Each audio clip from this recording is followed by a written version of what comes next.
स्वागत है आपका। आप देख रहे हैं क्राइम तक। मैं हूं अश्विनी सिंह। बिहार की राजधानी पटना के चांदनी मैदान से एक खौफनाक खबर सामने आई। दरअसल यहां पर एक नेपाली महिला लगातार रो रही थी, चीख रही थी। इसी दरमियान कुछ लोगों की नजर पड़ती है और सूचना पुलिस तक दी जाती है। दरअसल नेपाली महिला जो है, उनके साथ कुछ ऐसा हुआ था जिसके बाद से लगातार वो महिला वहां पर रो रही थी, लेकिन किसी को कुछ बता नहीं रही थी। तभी खबर नेपाल के रहने वाले एक शख्स को दी जाती है, जो उनके समाज के जो लोग होते हैं उनके लिए वो काम करते हैं। अब वो फौरन अपनी गाड़ी निकालते हैं और उस महिला के पास पहुंचते हैं। महिला जो है पटना जंक्शन के आसपास उनको मिलती है। अब वो नेपाली लैंग्वेज में उस महिला से बातचीत करते हैं और पूछते हैं कि आखिर हुआ क्या है। इस पर महिला बिलखने लगती है और बताती है कि पिछले 2 दिन से उसके साथ ऐसी चीजें हो रही थी जो वो बयान नहीं कर पा रही थी। यहां तक कि महिला के पास ना पैसे थे, ना मोबाइल थे और ना ही उसके सामान थे। बता दें कि महिला जो है नेपाल की रहने वाली है। घर से टॉर्चर किया जा रहा था, जिसके बाद वो अपना घर छोड़कर सिलीगुड़ी से होते हुए पहुंचती है बिहार के पटना में। अब पटना जंक्शन पर आती है। इसी दरमियान वहां पर एक शख्स से उसकी मुलाकात होती है। ये शख्स जो होते हैं वो ड्राइवर होते हैं, बस के ड्राइवर होते हैं। वो उनसे कहते हैं कि चलिए मैं आपको नौकरी दिला दूंगा। पूरी कहानी सुनते हैं महिला की और इसके बाद वो महिला उनके साथ हो लेती है, क्योंकि उसे वहां पर रहने के लिए, उसकी रोजी रोटी चलाने के लिए उसे नौकरी चाहिए थी। इसी दरमियान वो उस ड्राइवर के साथ हो लेती है। अब बस ड्राइवर जो है महिला को लेकर जाता है अलग अलग जगह पर। लगभग 2 दिन तक महिला के साथ वो कई जगहों पर रेप करता है। ये महिला आपके स्क्रीन पर दिखाई दे रही होगी, जिसका मेडिकल कराने के लिए पुलिस अभी लेकर पहुंची है। और वही महिला अपनी आपबीती जब सुनाती है तो लोग हैरान परेशान रह जाते हैं कि आखिर एक मजबूर औरत के साथ इतना अत्याचार होता है और उसकी किसी को भनक तक नहीं होती। महिला पूरी आपबीती सुनाती है और बताती है कि 2 दिन से उसके साथ बलात्कार हो रहा था और वो ड्राइवर कर रहा था, जिसने उससे बताया था कि वो नौकरी देगा, लेकिन नौकरी तो नहीं मिलती, लेकिन उसकी इज्जत और आबरू से लगातार खेला जाता है।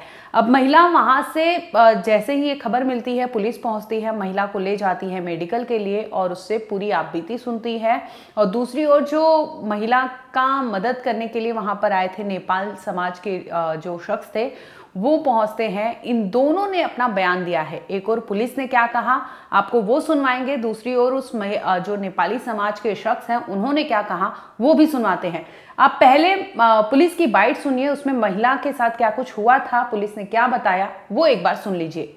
ये आज अभी 1 घंटा पूर्व एक महिला जो कि नेपाल से हैं, वो हमारे थाने पे आई और सूचना दी कि अपने परिवार से प्रताड़ित होकर के वो जो हैं वो सिलीगुड़ी स्टेशन से यहाँ पे पटना जंक्शन में आई थी। उसी दौरान इनकी जो मुलाकात है वो एक व्यक्ति से हुई थी। वो जो व्यक्ति है उनके द्वारा ही एक प्राइवेट बस है जिसपे इस महिला को ले जाया गया और इन महिला ये बता रही है कि उनके साथ में रेप की घटना की गई।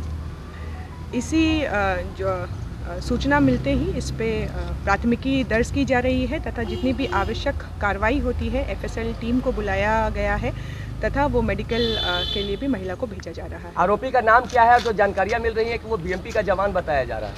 नहीं, वो BMP का जवान नहीं है, ये एक प्राइवेट ड्राइवर है। इस पर भी जो भी है उस पर हम लोग सत्यापन कर रहे हैं। महिला कहाँ से आई है?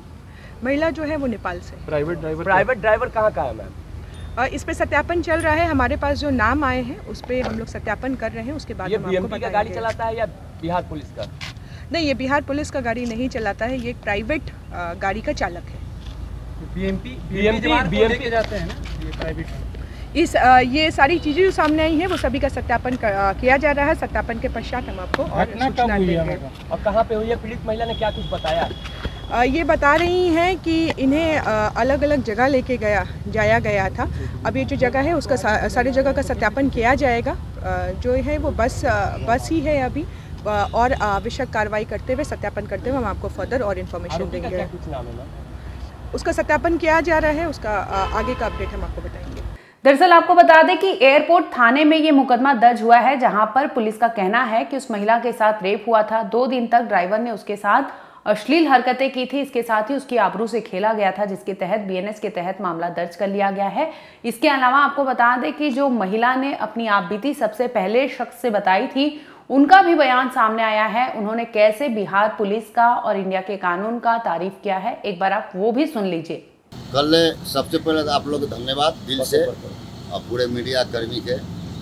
और कल हमको 3 बजे फ़ोन आया गांधी मैदान पटना से कि यहाँ आपका समाज की बच्ची एगो रो रही है बच्ची। तो हम तुरंत गाड़ी उठाए गए 3 बजे। जाने के बाद गांधी मैदान 5 नंबर गेट के पास ही रो रही थी बैठ के।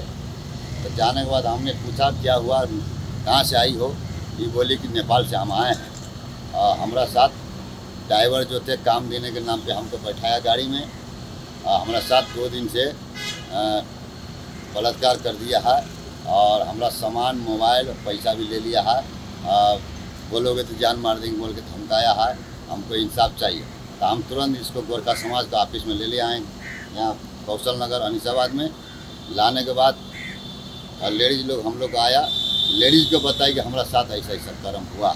ये जो ड्राइवर था गोरखा काम करता है, ये ड्राइवर प्राइवेट जो आए जो 15 अगस्त के लिए जो परेड चल रहा है गांधी मैदान में, इसमें PMP 1, PMP 14, 13 के जवान को लाने ले जाने का काम करता है ड्राइवर प्राइवेट के द्वारा। क्या मांग करेंगे? यही मांग करेंगे जल्द से जल्द उसको गिरफ्तार हो और जो कानून भारत में है, जो रेप करे वाला का जो कौन सज़ा मिलता है वो सरकार दिलाए।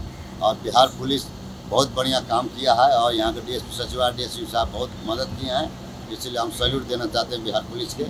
तो आपको बता दें कि इस तरह से एक विदेशी महिला यानी टूरिस्ट है जो अपने काम काज के लिए वो आती है बिहार के पटना में, जहां पर वो पहले से टॉर्चर थी। आप सोचिए कि वो वहां पर अपने घर से परेशान होकर निकली थी भारत में, सोची थी नौकरी की तलाश में नौकरी करेगी और अपनी जीवन यापन करेगी। लेकिन इसी दरमियान उस महिला के साथ ड्राइवर ने इतनी गंदी हरकत की कि उसका रेप किया और 2 दिन तक अलग अलग जगह पर ले जाकर उसके साथ गंदा काम किया, उसका सामान छीना, मोबाइल छीना, यहाँ तक कि उसके पास जो भी कैश थे वो ले लिए और जाते जाते उसे धमकी दी कि अगर किसी को तुमने कुछ बताया तो ये ठीक नहीं होगा, तुम्हें जान से मार दूंगा। इस वजह से महिला चुप रहती है। अब उसके पास कोई रास्ता नहीं होता, जिसकी वजह से वो चांदनी मैदान के पास बैठकर रो रही थी। तभी वहां पर कुछ राहगीर होते हैं जिनकी नजर पड़ती है और सूचना मिलती है, तो इस पूरे केस का खुलासा होता है। फिलहाल आपको बता दें कि बिहार की पुलिस जो है ड्राइवर की तलाश में जारी है, तलाश कर रही है कि किसी भी तरह से उसे अरेस्ट किया जाए। और दूसरी ओर जो महिला है पीड़ित, उनका मेडिकल कराया जा रहा है और उनकी पूरी आपबीती पुलिस सुन चुकी है। अब आगे की कार्रवाई पुलिस इसमें करेगी।